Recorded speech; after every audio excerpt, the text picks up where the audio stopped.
Doy gracias a Dios por el privilegio y la oportunidad que me permite esta mañana de poder dirigirme no solamente a la iglesia del Paraísito, sino también a todas aquellas personas que están sintonizando el canal 3 ABN Nicaragua. Así que Dios les bendiga en esta hermosa mañana. Doy gracias a Dios por el privilegio de tenerme en este lugar. Ustedes saben que estoy un poco enfermo, pero Dios pues es el que ha tenido misericordia de mí. Y Dios hoy me tiene en este lugar para poder presentar su palabra. También quiero decir que para mí es un privilegio estar predicando esta mañana frente a mi presidente, ¿verdad? Él es el que debería de estar aquí, pero bueno, Dios decidió que así fuera. Así que hoy mi presidente va a escuchar uno de los sermones que uno de sus pastores presenta a su iglesia. Así que vamos a entrar ahorita a estudiar la palabra del Señor, y quiero comenzar con una historia. Quiero comenzar con un filósofo danés que él decidió tratar de poder presentar la encarnación de Cristo Jesús a través de un relato. Y él utilizó un relato de un rey que él era rico, grande, era conocido por todos, era un rey poderoso, y dice que a pesar del poder y la fama que él tenía, era una persona infeliz. Y era infeliz simple y sencillamente porque él no tenía esposa.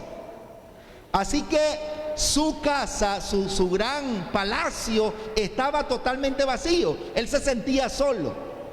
Así que decidió buscar una esposa. Y un día de tantos que él había ido al pueblo para poder ver al pueblo, las personas que estaban allí, miró una joven campesina. Al mirarla inmediatamente él se quedó totalmente enamorado de ella. Estaba enamorado, se quedó prendido de ella. Así que trató de pensar y decir, ¿cómo hago para poder ganar el amor de esta mujer? Así que decidió, en primer lugar, dice que él decidió hacer un decreto real. La iba a llamar y le iba a decir a ella que por decreto real ahora ella iba a ser su esposa y por ende la reina de todo su reino. Sin embargo, él comenzó a pensar y decir, bueno, si yo no doy este decreto, no voy a saber con exactitud si esta mujer me ama o solo me ha aceptado por la fama y por el poder. Así que creo que no es una buena idea, no es una buena idea.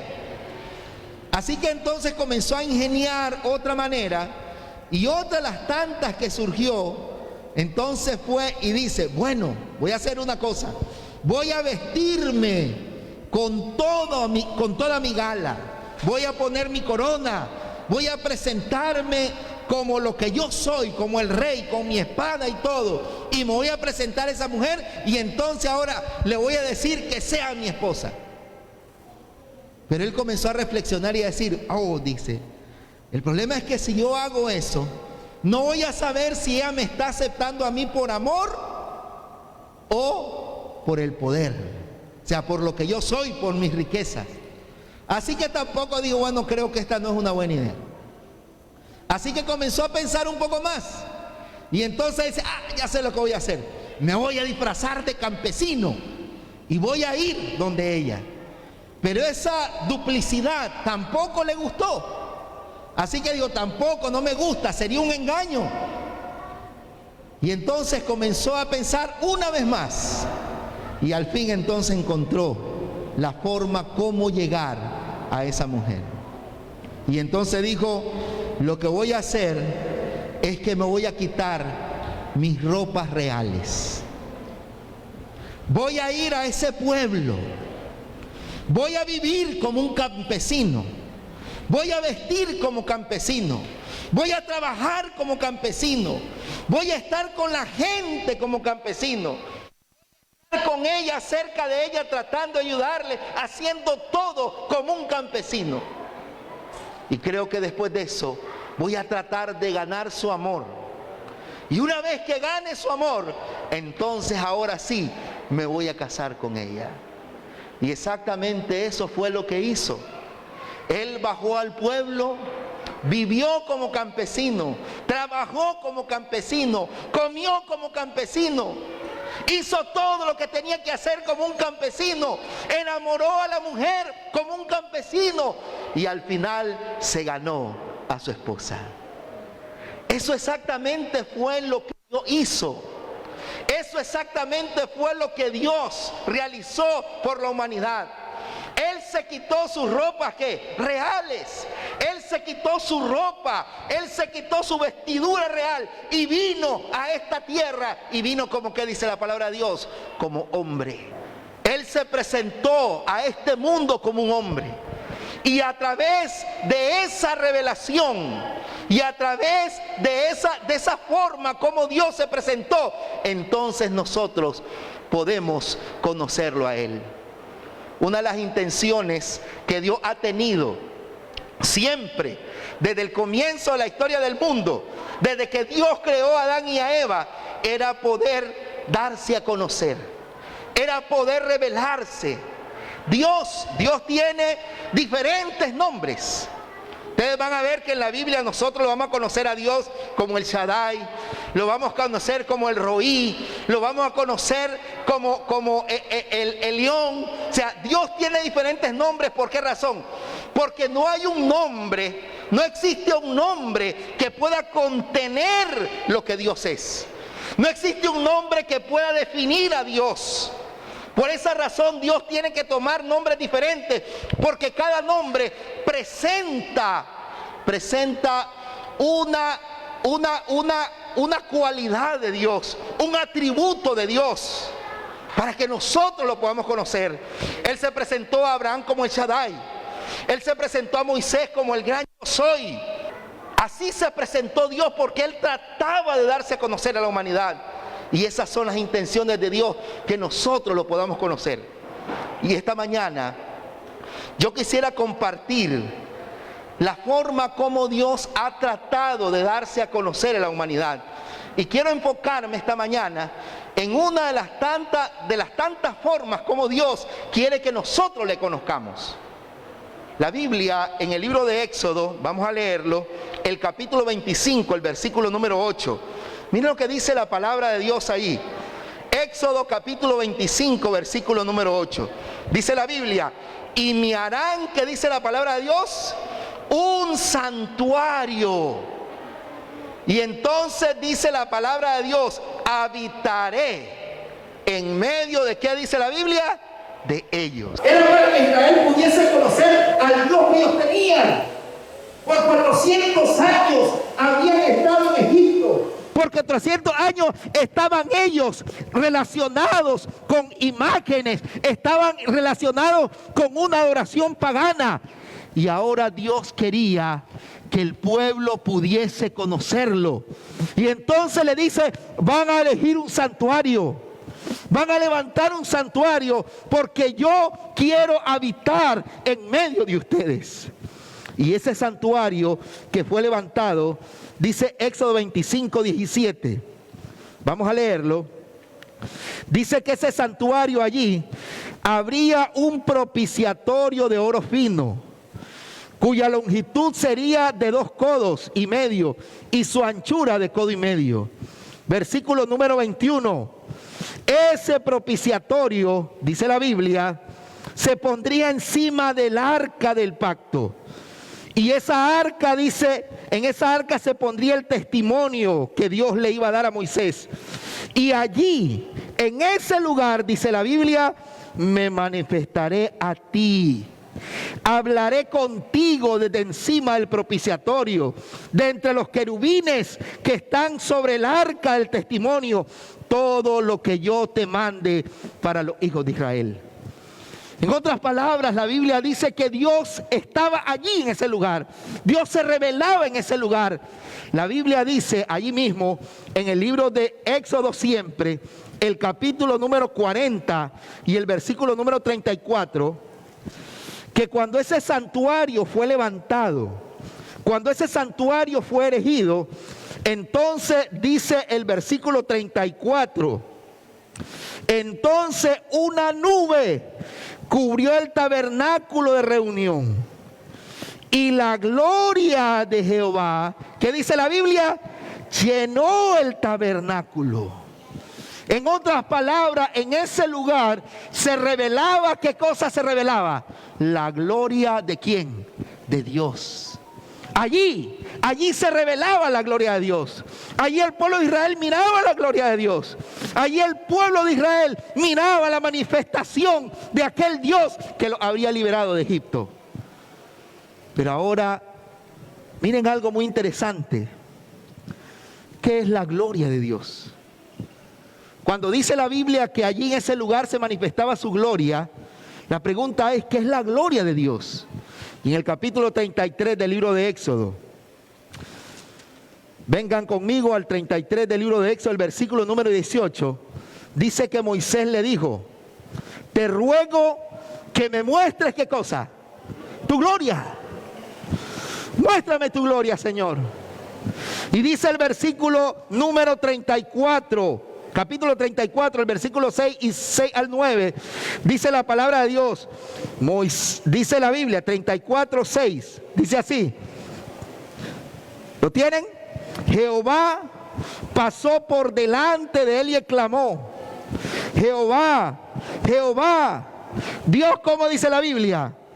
Fuerte. Dios, como dice la palabra del Señor, misericordioso, piadoso, tardo para la ira, grande en misericordia y verdad, que guardas la misericordia a millares, que perdonas la iniquidad, la rebelión, el pecado, pero que de ninguna manera tendrás por inocente al malvado, que castigas la maldad de los padres o los hijos, en los hijos de los hijos, hasta la tercera y cuarta generación.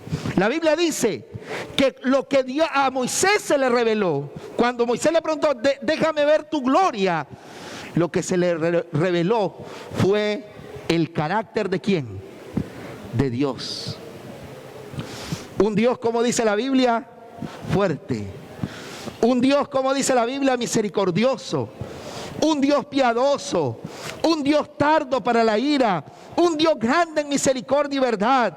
Un Dios perdonador que perdona la iniquidad. Un Dios que perdona la rebelión. Un Dios que perdona el pecado.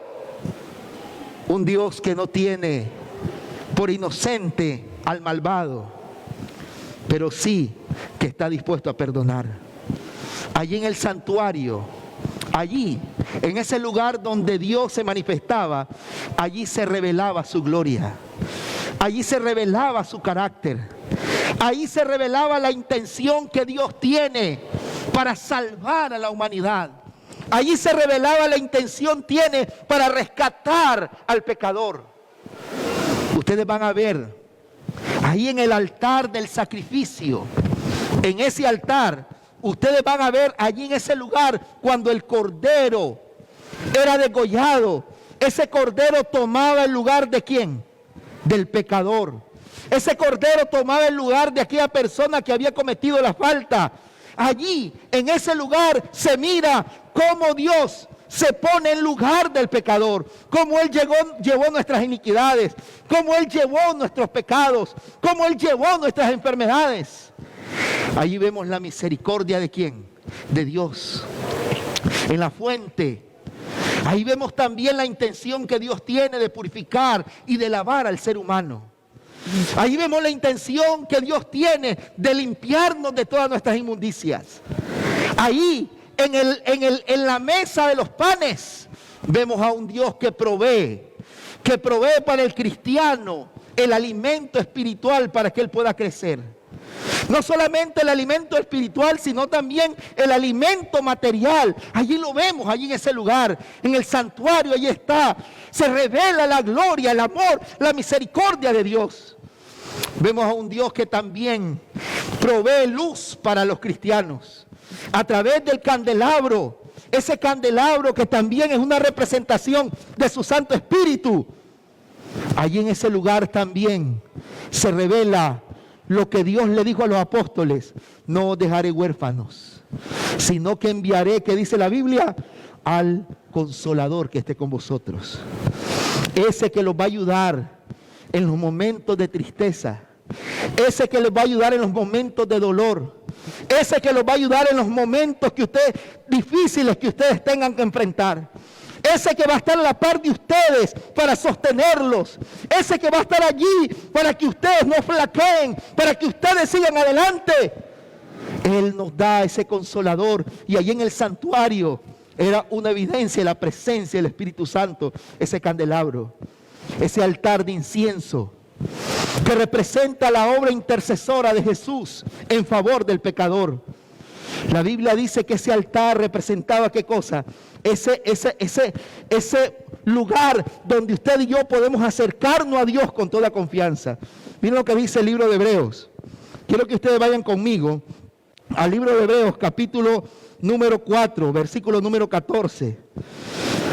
Dice allí la palabra de Dios. ¿Lo tienen? Hebreos capítulo 4. Hebreos el capítulo 4, el versículo número 14. Dice así la palabra de Dios: por tanto, teniendo un gran sumo sacerdote que traspasó los cielos, Jesús el Hijo de Dios, retengamos nuestra profesión.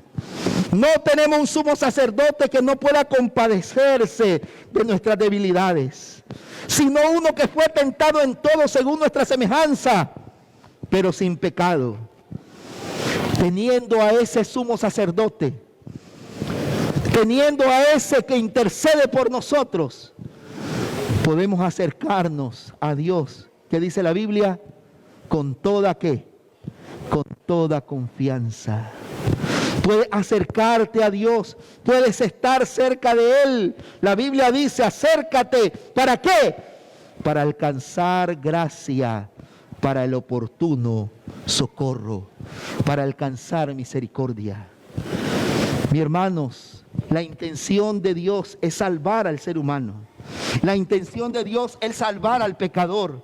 La intención de Dios es salvar a todos aquellos que se alleguen a Él, que acepten a Cristo como su único y suficiente Salvador personal. Hebreos capítulo número 10. Quiero que ustedes me acompañen a Hebreos capítulo número 10. Y allí en el capítulo número 10, entonces nosotros vamos a encontrar que no solamente Dios redime, salva, sino que también dice la Biblia, dice la palabra de Dios, versículo número 16, este es el pacto que haré con ellos. Después de aquellos días, dice el Señor, pondré, que dice la Biblia, mis leyes, las escribiré ¿dónde? En su mente. Y también ¿dónde? Y no me acordaré más. ¿De qué dice la Biblia? De sus pecados. Ese es el Dios que se revelaba en el santuario. Muchas personas creen que el Dios del Antiguo Testamento era un Dios que estaba listo para señalar, era un Dios que estaba listo para castigar. Muchas personas creen que el Dios del Antiguo Testamento era un Dios que estaba esperando que el pueblo de Israel cumpliera con todas las obras. Era un Dios que salvaba por obras. Pero eso no es cierto. Nunca ha sido cierto. Nunca ha sido verdad que el Dios del Antiguo Testamento es diferente al del Nuevo Testamento. Eso es un error. Eso es una falsificación. Eso es un pensamiento que el diablo ha puesto en la mente del hombre. El Dios del Nuevo Testamento es el mismo del Antiguo Testamento. El Dios que salva hoy es el mismo que salvaba allá. Allá eran símbolos, aquí son realidades. Allá se hablaba del Cordero, aquí se habla del Cordero de Dios que quita el pecado del mundo. Allá se hablaba de una fuente, aquí hablamos del bautisterio, el bautismo para limpiar nuestros pecados. Allá se hablaba de una mesa con panes, aquí hablamos de una palabra que nutre la vida del cristiano. La salvación siempre ha sido de la misma manera. Solamente, ¿por qué? Solamente por gracia. La gracia de nuestro Señor y Salvador Jesucristo. Dios dice en su palabra, en Ezequiel 18:32, yo no quiero la muerte de nadie. Convertíos pues, que dice el Señor, y viviréis. Y en el libro de Jeremías 29:11 dice: yo sé los planes que tengo con ustedes. Yo sé los pensamientos de paz, no de mal, para darles el fin que ustedes esperan. Dios siempre ha querido salvar al ser humano. Y allá en el Antiguo Testamento, en el santuario, se revelaba el amor, se revelaba la misericordia, se revelaba la bondad, se revelaba el perdón, se revelaba la gracia, se revelaba la provisión que Dios hace para cada cristiano. Allí, en el santuario, se revelaba la gloria de Dios. Pero mis hermanos, estos símbolos tan solo eran y señalaban una realidad superior. El santuario era algo que señalaba una realidad más hermosa, una realidad más excelsa, una realidad más grandiosa. El santuario señalaba exactamente la intención que Dios tiene de morar en medio y con su pueblo. Y esa realidad hoy se revela a través de Cristo, el unigénito del Padre, el resplandor de su gloria, la misma imagen de su sustancia, quien vino a morar con el ser humano. Y aquel verbo, dice Juan 1:14, aquel verbo se hizo, que dice la Biblia, carne y habitó. Esa palabra habitar es la misma palabra que aparece allí en el libro de Éxodo. Levantó su santuario en medio de nosotros. El santuario revelaba una realidad mayor. ¿Y esa realidad cuál era? De que Cristo el Salvador iba a venir y iba a levantar su santuario en medio de la humanidad. Por eso fue llamado de él Dios. ¿Con quién? Dios con nosotros. Porque Cristo vino, Cristo levantó su morada, Cristo levantó su santuario. Cristo anduvo en medio de la humanidad, Cristo anduvo en medio de los hombres, anduvo en las casas, sanando, ayudando. La Biblia dice: el Espíritu del Señor está sobre mí, por cuanto me ha ungido para dar buenas nuevas a los pobres, para sanar a los enfermos. Jesús levantó su santuario en medio nuestro, caminó en medio de la humanidad, se identificó con la humanidad. La realidad era mucho mayor. Cristo Jesús, en medio de todos, ¿qué cosa? Nosotros, tomando nuestra naturaleza, entendiéndonos, no haciéndose pasar como hombre, sino siendo 100%, ¿qué cosa? Hombre. Dice la Biblia, se anonadó totalmente y se convirtió en siervo. Ese Jesús levantó, ¿qué cosa? Levantó su santuario. ¿Y vino para qué? Para revelar también la gloria del Padre. Dice la Biblia en el libro de San Juan 1:14, ahí mismo, dice que vimos su gloria, ¿como qué dice la Biblia? Como la gloria del unigénito del Padre.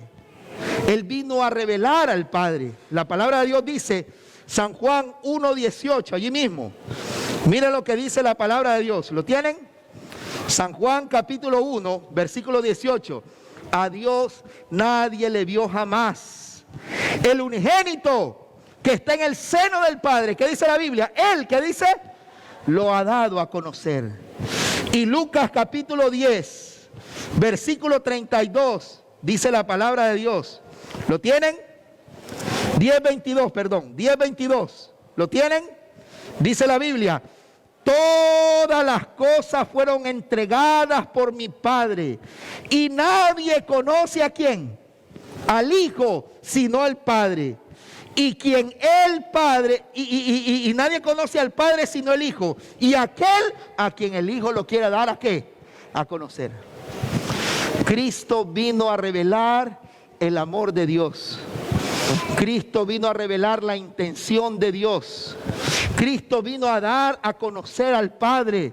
Al igual que el santuario revelaba la gloria de Dios, revelaba el carácter de Dios, Cristo también vino a revelar el carácter de su Padre. Como el santuario que fue levantado en medio de nosotros, Cristo vino a revelar a Dios. ¿Saben? Dentro de los relatos bíblicos que aparecen, uno de los que me llama mucho la atención es el que se encuentra en el libro de San Juan, capítulo 8.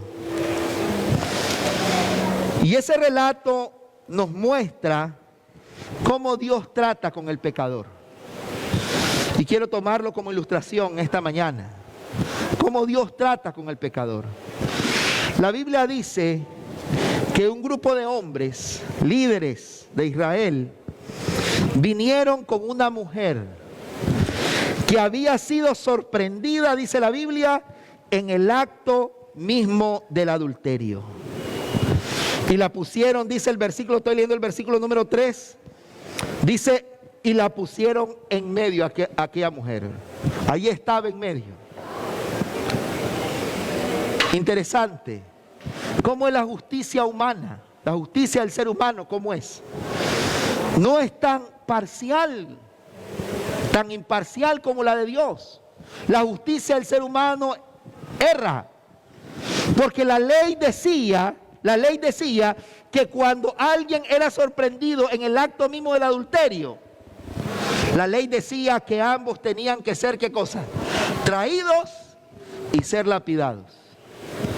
Pero la pregunta es, ¿por qué solo trajeron a la mujer? ¿Por qué no trajeron al hombre? ¿Por qué? ¿Por qué solamente a la mujer? La justicia humana, imperfecta. Pero ahora miren lo que dice la palabra de Dios. Le dicen a Jesús, maestro, esta mujer ha sido sorprendida en el acto mismo del adulterio. Y la ley, oigan, ellos citan la ley. Y la ley, dice la Biblia, la ley dice, mandó a través de Moisés a apedrear a tales mujeres. Pero también la ley decía, ¿qué cosa? Que no solamente qué, la mujer, sino también ¿quién? El hombre. Y ahora dice la palabra del Señor. Le dicen a Jesús, ¿qué dices tú?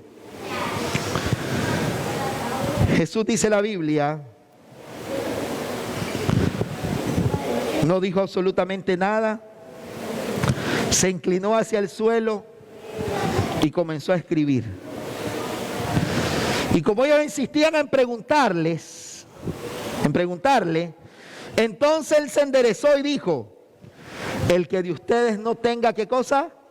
Pecado, tire la primera piedra, arrójela contra ella.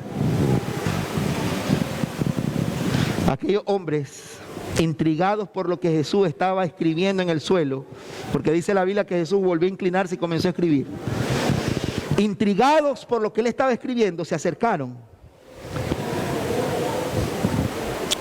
Y la inspiración divina dice que lo que Cristo estaba escribiendo era exactamente los pecados de cada una de las personas que estaban en ese lugar.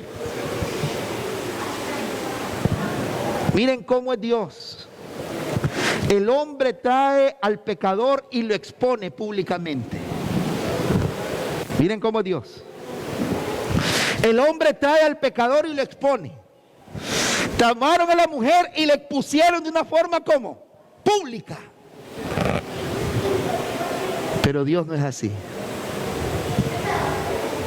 Le pregunto yo, ¿podía Jesús exponer públicamente a todos los que allí estaban? ¿Podía Jesús decirle a cada uno de ellos que hablan sin vergüenza? ¿Qué estás hablando?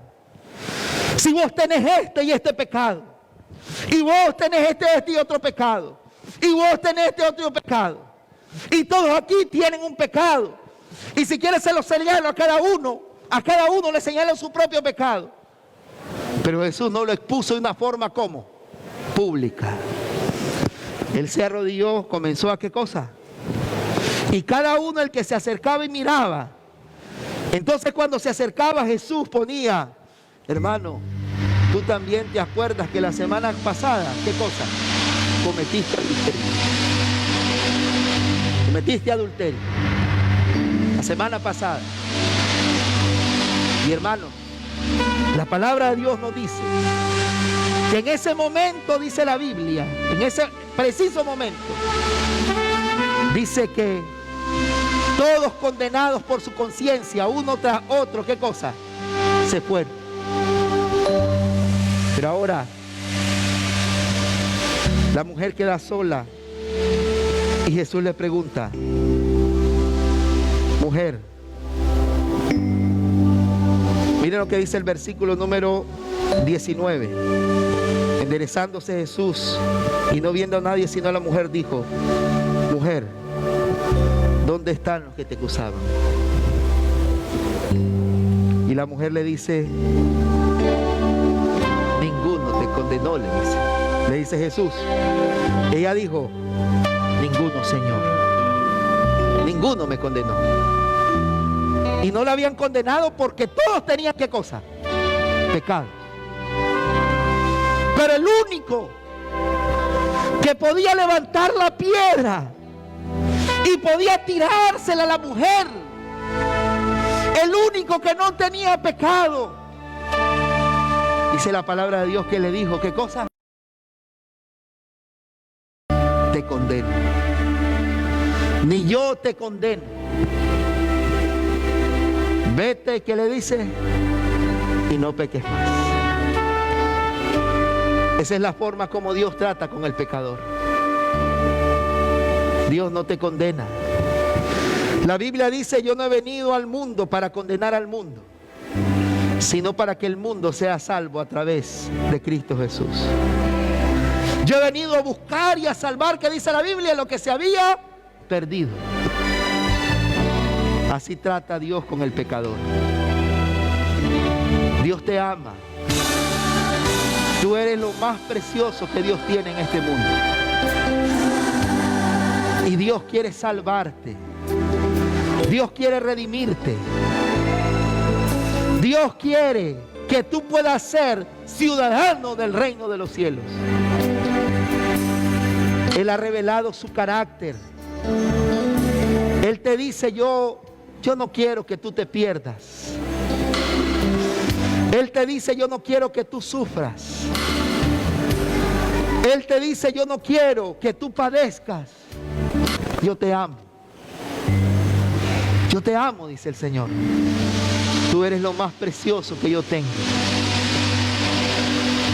Tú estás como la niña de mis ojos. Así te amo tanto, como la niña de mis ojos. Mi hermano, Dios quiere salvarte, Dios quiere redimirte. El santuario revelaba el amor, la misericordia del Señor. Y Cristo vino a revelar también ese amor y esa misericordia. Cristo vino a redimir al ser humano. Satanás se regocija de lograr la degradación de la imagen de Dios en la humanidad. Pero Cristo ha venido a restaurar al hombre a la imagen de su Hacedor. Nadie excepto Cristo puede amoldar de nuevo el carácter que ha sido arruinado por el pecado. Él vino a expulsar los demonios que habían tomado dominio de nuestra voluntad. Vino a levantarnos del polvo para hacernos según el modelo divino el carácter que había sido mancillado, para hermosearlo para su propia gloria. Dios, hermanos, ha venido para poder darte vida eterna.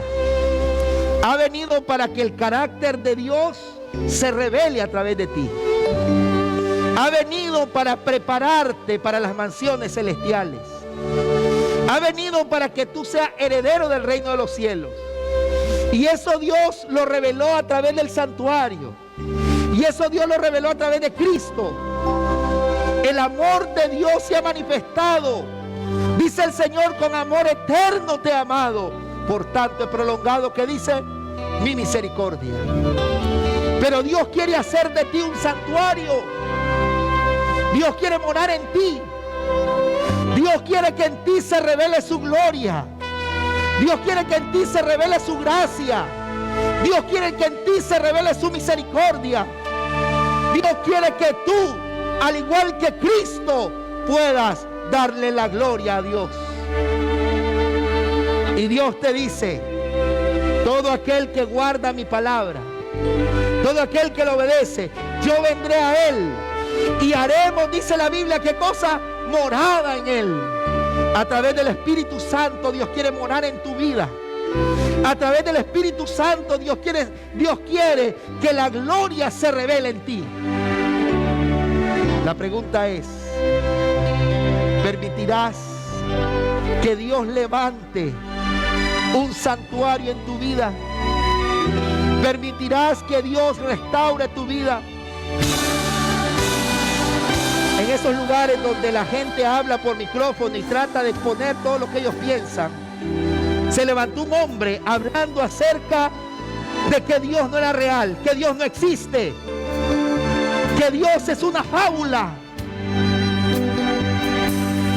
Y allí estaba en medio de la multitud un hombre. Pasó y entonces dice, yo no puedo probar que Dios es real, pero lo único que puedo decir es esto, que yo era un borracho, que yo llegaba a mi casa y cuando llegaba mis hijos corrían debajo de la cama porque me tenían miedo. Yo era un hombre que maltrataba a mi esposa. Yo era un hombre que venía y tomaba lo que era para el alimento de mis hijos, lo que era para el mantenimiento del hogar, lo tomaba y me lo bebía en licor. Me olvidaba de eso, me olvidaba de mi familia, me olvidaba de mi esposa, me olvidaba de mis hijos. Pero cuando yo encontré a Jesús, cuando yo recibí a Cristo, entonces mi vida fue transformada y fue cambiada. Y ahora cuando llego a la casa, allí está mi esposa, me recibe con un abrazo.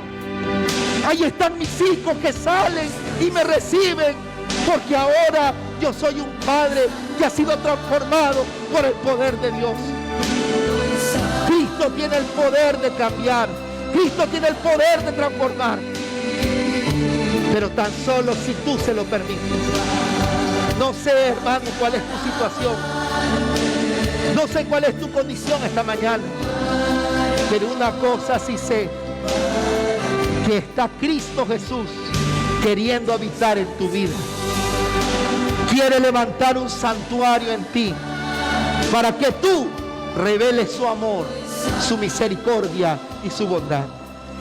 ¿Quieres ser un santuario para el Señor? ¿Quieres esta mañana permitirle a Cristo venir a tu vida, a tu corazón y decirle, Señor, hazme de mí un santuario? Yo quiero revelarte al mundo. Yo quiero que a través de mí el mundo te conozca. Yo quiero que a través de mí la gente pueda decir, Dios es real. Dios no es mentira. Dios es real. ¿Quieres ser un santuario para el Señor? Yo quiero invitarte entonces en esta mañana a que allí donde estás tomes tu decisión y te pongas en pie. Toma tu decisión. Sé un santuario para el Señor. Ponte en pie en esta mañana, hermanos. Ábrele tu corazón a Cristo y permite que Jesús levante ese santuario en ti. Vamos a orar. Bendito Dios, alabamos tu nombre y lo engrandecemos, porque tú eres bueno y tu misericordia es para siempre. Esta mañana, Señor, queremos que tú hagas reales las palabras que están escritas aquí. Ven a nosotros y haga morada en nosotros. Que el Espíritu Santo, Señor, levante en nosotros un santuario dedicado a ti. Dice tu palabra que nosotros somos templos del Espíritu Santo. Habita en nosotros y permite que en nosotros se revele ese amor, que en nosotros se revele la misericordia de nuestro Dios, que podamos revelar a Cristo al mundo, que el mundo pueda conocer a Jesús a través de nosotros, que la gente pueda decir verdaderamente: estos han estado con Jesús. Señor, oro por tu iglesia, tráele descanso, tráele paz. Aquellos que están, Señor, sufriendo, que el Consolador venga y pueda sostenerlos para que ellos no se desplomen. Sosténlos, Señor. Dale de tu gracia, dale de tu paz, dale de tu amor, de tu misericordia, para que ellos puedan poner sus miradas en Cristo, el autor y consumador de la fe. Bendícenos haciendo en nosotros tu voluntad, en el nombre de Jesús.